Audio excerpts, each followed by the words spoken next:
Hello everybody, it's the 1st of October and the start of a new month, and as my friend Gina kindly shared with me this morning, it's about 12 weeks till Christmas.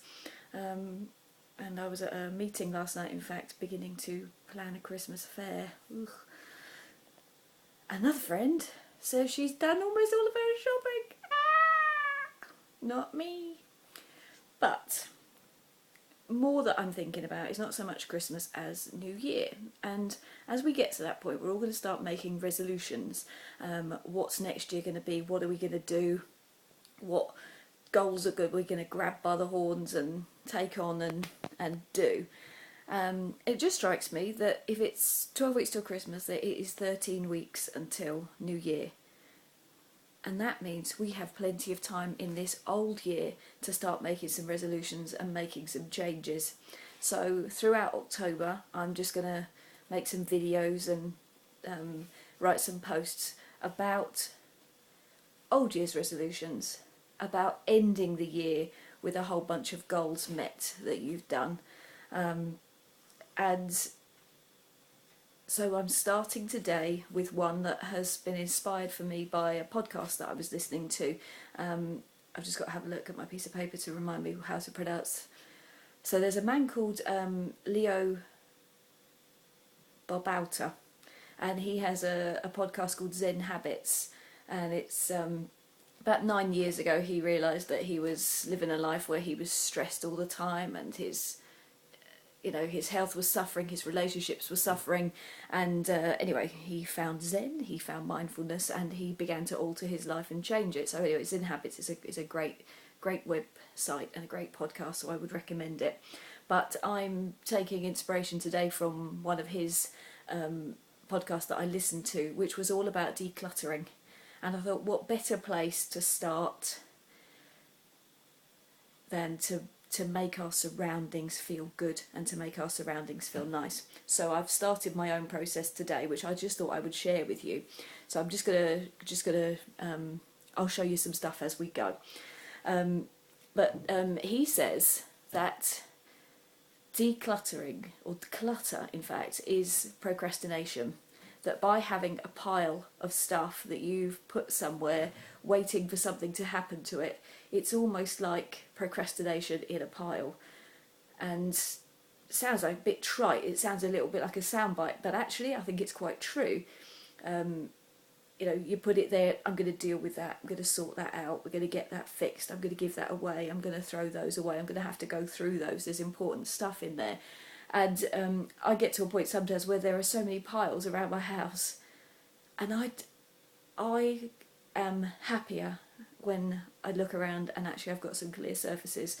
And clear surfaces don't happen in a house with 5 people, but my dining room table used to always be completely covered down at one end with stuff, and that doesn't happen now because I decided that actually I want us to be able to eat there, and it hasn't been cluttered for an age, and it's just nice to come in and use the table for a meal, and then after the meal clear it, go in and have a look and actually see a physical sense of the tidiness that I also feel for having everybody fed, everything washed up and everything done. So I'm having a look around at the piles of stuff around the house, and I just thought I would share with you in case you have piles of your own as well. So I have a pile of stuff upstairs in my bedroom, which is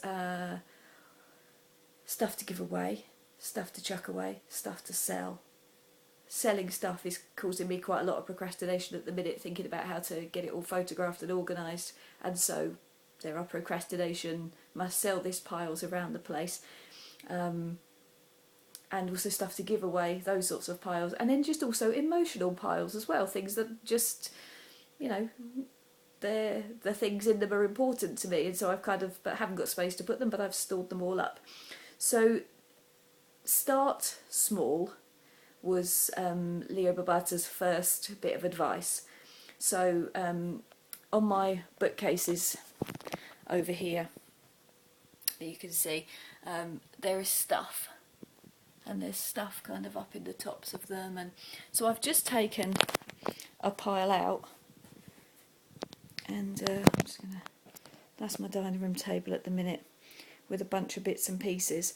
So when I say about stuff being emotional stuff, here are some here are some pictures that the children have drawn. Look at this one. January 2010, January 2010, August 2010. Look at these. Tooth fairy picture.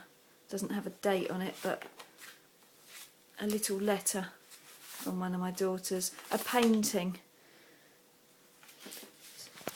So there's memories attached in there, but Leah Babauta says that in the objects aren't the emotions are separate from that, and actually there's a good thing about just looking at things, enjoying those feelings. What I'm going to do with these, I use an app called Snups, and it allows you to photograph your stuff. So in Snups, which is SNUPPS, you can photograph all of your bits and pieces, and so I photograph pictures of the children's artwork, and then I can rid myself of the physical part of them, so I don't have to save up everything. Over here, for example, look. These are folders of the children's work that they bring home from school at the end of the year. Do I need all of the work that they've brought home from nursery, reception, year 1, year 2, year 3, year 4, now year 5 is going to be coming home? We don't look at them very often. I think I'll probably keep the reception ones, but I think the rest can go. But starting small is this pile here that I'm looking at the moment. And then just working in a chunk to get that done. So I've just put a pile of stuff in the bin that I didn't want anymore. I've got a pile of work stuff here that's to keep, but I've got box files to put that into, and I've got a pile of stuff just to go through and get the ideas out of it and then get rid of it.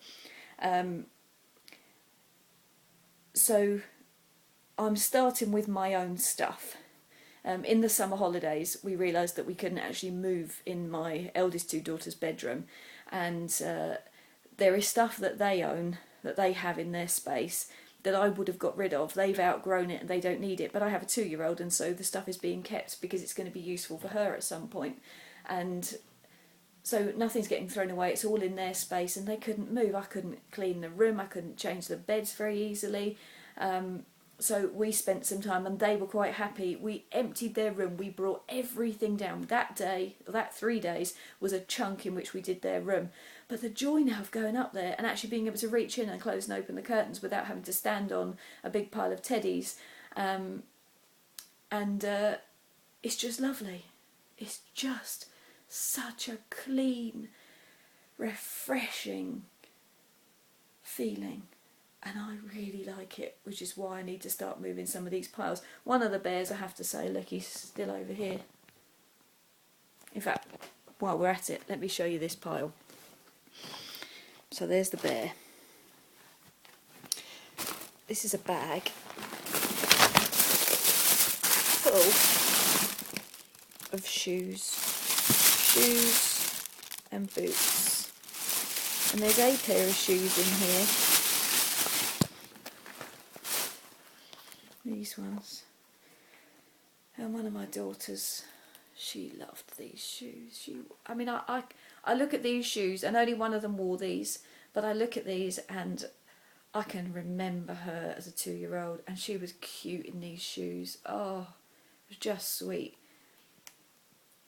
Do I need to have the shoes too? Because actually, look, there's loads of wear left in them, and they're light coloured, but they're nice. And so one of my things is this pile of stuff over here. It's time to go. I don't need a big bag that big in the corner of the dining room. Oops, Teddy's doing a head dive. There you go. The bear was given to my daughter. She won it at a Christmas fair, back to blooming Christmas fairs, because she named it. His name was Brownie, and that seems it was the right name. And it's down here now because I think it might be useful for my work, but see, it's a work in progress. Every item needs to be thought through. Am I going to keep it? Is it going to go? But I'm starting with my own stuff now.